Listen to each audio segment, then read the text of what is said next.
দুটি মামলা আমরা আপনাদেরকে মামলার কাগজ দিয়ে দিব যে ঘটনায় তারা জড়িত।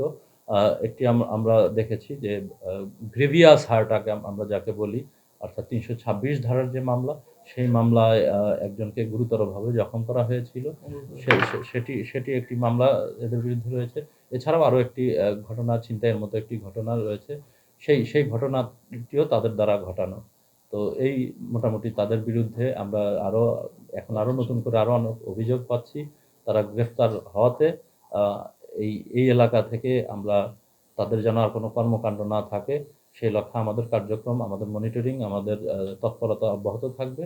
পাশাপাশি আমরা এই এলাকায় যারা নগরবাসী, তাদেরকে আমরা অনুরোধ করব এ ধরনের যেকোনো সন্ত্রাসী, চাঁদাবাজ বা ভূমিদস্যু যদি কেউ থাকে আমাদেরকে তথ্য দিলে আমরা দ্রুত প্রয়োজনীয় আইনগত ব্যবস্থা নিব। আমরা যতটুকু তদন্তে পেয়েছি এবং তাদের কাছ থেকে জানতে পেরেছি, স্থানীয়ভাবে জানতে পেরেছি, তারা মূলত বখাটে এবং তারা মূলত এ ধরনের চুরি, ছিনতাই এবং মাদক ব্যবসার সাথেই জড়িত। তারা যদি কারো ছত্রছায়ায় থেকে থাকে কিংবা তাদের যদি আরো কোনো ওপরের সারির কোনো লিডার থেকে থাকে যাদের আশ্রয়-প্রশ্রয়ে এ ধরনের কর্মকাণ্ড ঘটায়, আমরা তাদেরকে গ্রেফতার করেছি। আমরা এই বিষয়টি আরো তদন্ত করছি, আরো বেশি করে খতিয়ে দেখব।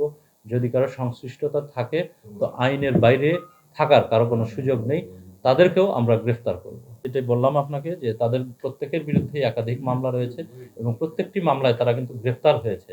তারা আবার বেরিয়ে এসে একই ধরনের অপরাধে জড়িয়ে পড়ছে।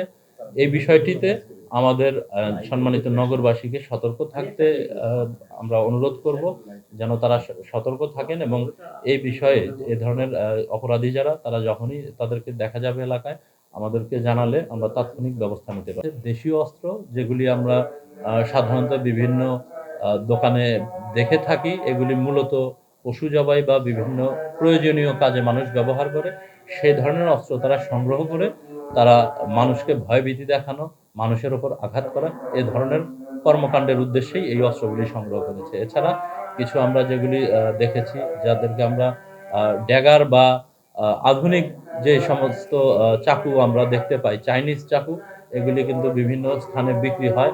ইতিমধ্যেই সাভারে কোথায় কোথায় বিক্রি হয় সেই জায়গাগুলিতে আমরা অভিযান করেছি এবং আমরা ইতিমধ্যেই এ ধরনের চাকু বিক্রি হয় এরকম কয়েকজনকে আমরা প্রাথমিকভাবে আমরা তালিকাবদ্ধ করেছি। আমরা তাদেরকেও আইনের আওতায় নিয়ে আসবো।